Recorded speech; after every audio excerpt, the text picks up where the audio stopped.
Hi guys देखंतु आमर कंदमाल रे केमिति चूल्हा करा जाए देखिले तो चूल्हार सिस्टम एमती रहबो काठ गोटे साइड काटिला हबो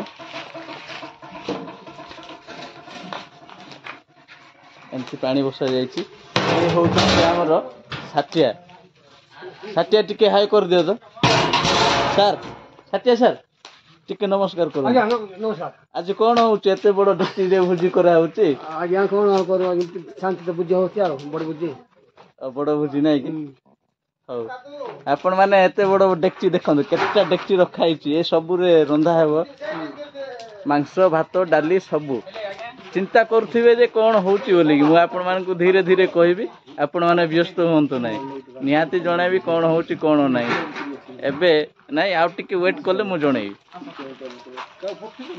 आसंतु धीरे धीरे देखे दउची टिके तापरे बोरे मु आपण को लोक गहळी हेले वीडियोटा देखे देबी आउ केमती लागुची सेटा मते कहिबे देखुथिबे मो पछरे घर गुडे नया रे तैयार हेछि एइडा हम भाई जने तैयार करछि आउ ता संगे कोन करा होछि सेटा मध्ये मु आपन मान को देखि एठी लेखा हेछि हैप्पी बर्थडे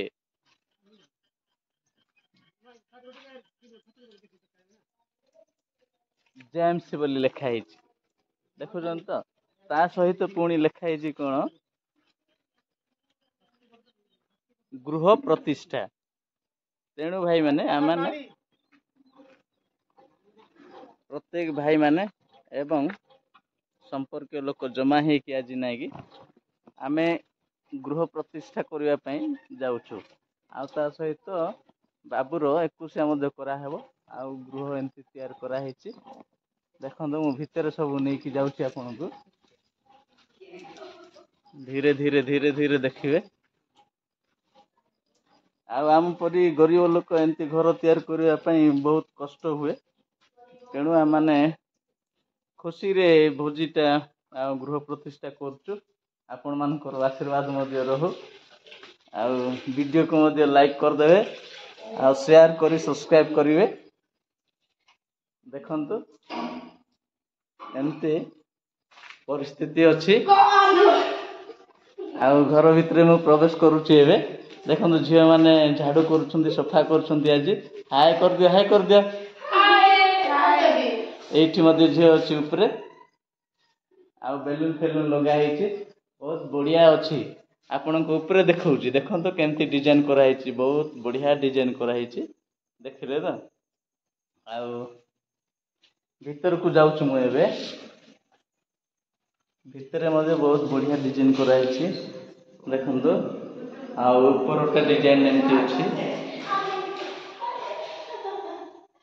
देखिले चारिआडे डिजाइन करा हेछि आ कांथरे नाही कि गुटे गछ गुडी अछि से गछ रे डिजाइन करा हेछि तापरे गेट गुडा केमती लगा हेछि देखंतु बहुत बढ़िया अछि आ तार भितर जदि जिबे सब रूम रे बढ़िया कलर करा हेछि पुट्टी मरा हेछि आ ए कांथ देखंतु कांथ केमती अछि इडे घर रो द्वार केमती करा हेछि एमती करा हेछि ए घरे ताला पड़िछि भाई एठी के सिक्रेट विषय भी रहिथिबो मु आपण मान को देखु नै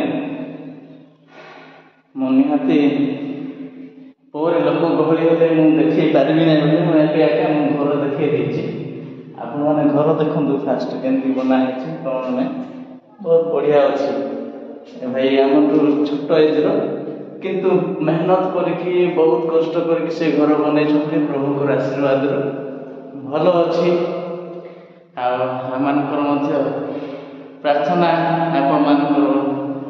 आपण माने जेते जण देखुछन्ते आ भलो मेहनत करंतु छोट वयसरो आ पैसा कमेबाडा त एंती सहज नाही पैसा कमांतु आ घर पई निजर परिवार पई पिलानको पई किछि करिकि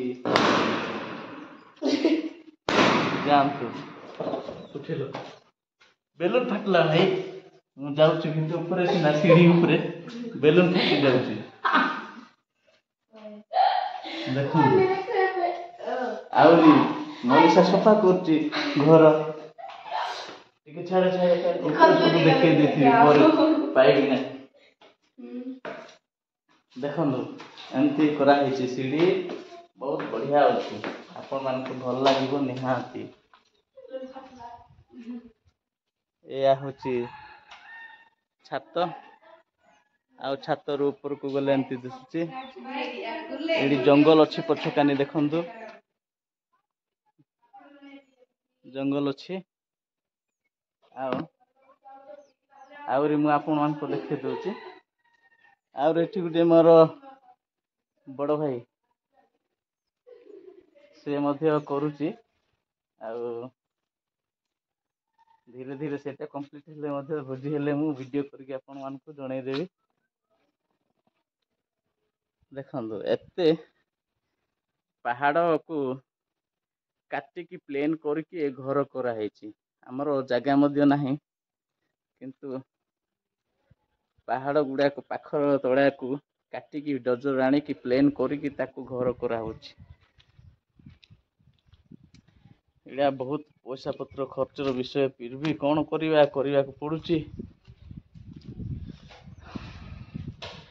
ଆପଣ ମାନେ ଦେଖନ୍ତୁ କେମିତି ହେଇଛି ଘର। ଦେଖିଲେ ମୁଁ ପରେ ଯେତେବେଳେ ଆମର ଗୃହ ପ୍ରତିଷ୍ଠା ପାଇଁ ବାହାରୁ ତ ନାହିଁ, କିନ୍ତୁ ଆମମାନଙ୍କ ମଧ୍ୟରୁ ଯୋଉମାନେ ଆମର ଧର୍ମ ବିଷୟରେ କହିବେ କିଛି ପ୍ରତିଷ୍ଠା କରିବା ପାଇଁ ଲୋକଙ୍କୁ ଅଣାହବ, ସେମାନେ ଆସିଲେ ମଧ୍ୟ ମୁଁ ଆପଣମାନଙ୍କୁ ନିହାତି ଦେଖେଇବି। ଆପଣ ମାନେ ଟିକେ ଧୈର୍ଯ୍ୟ ଧରିକି ଥାଆନ୍ତୁ। ମୁଁ କିଛି ସମୟ ପରେ ଦେଖେଇ ଦଉଛି। ଦେଖନ୍ତୁ ଗେଟ୍ କେମିତି ଲଗା ହେଇଛି, ବହୁତ ବଢିଆ ଅଛି।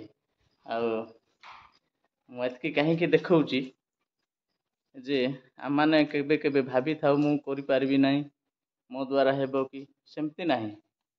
ପ୍ରତ୍ୟେକ ଲୋକ ଯୋଉମାନେ ନିଜର ସ୍ୱପ୍ନ ଦେଖନ୍ତି ସେମାନଙ୍କର ହିଁ ଏପରି ପରିସ୍ଥିତି ହେଇପାରିବ। ଆଉ ତା ସହିତ ପରିଶ୍ରମ କରିବାର ଅଛି। ଏ ଭାଇ ନାଇଁ କି ଯେ ବହୁତ କମ ଏଜ ର ଲୋକ, କିନ୍ତୁ ସେ ବହୁତ ଜଲ୍ଦି ବାହା ହେଲେ, ବାହା ହେଇକି ତାଙ୍କର ପରିସ୍ଥିତି ବହୁତ ଶୋଚନୀୟ ଥିଲା। କିନ୍ତୁ ସେ ବହୁତ ଜାଗାରେ ଯାଇକି, ବାହାରେ ଯାଇକି ମଧ୍ୟ କାମ କରୁଛନ୍ତି। କେତେବେଳେ ମାନେ ଲୋକଙ୍କ ସାଙ୍ଗରେ ମାନେ କାମ କରିବା ପାଇଁ ବାହାରେ ଗଲେ, ଏମିତି 1000 2000 ଏମିତି ଜମା କରି ପ୍ରାୟ 15-17 ବର୍ଷ ଜମା କଲା ପରେ ଘର କରୁଛନ୍ତି।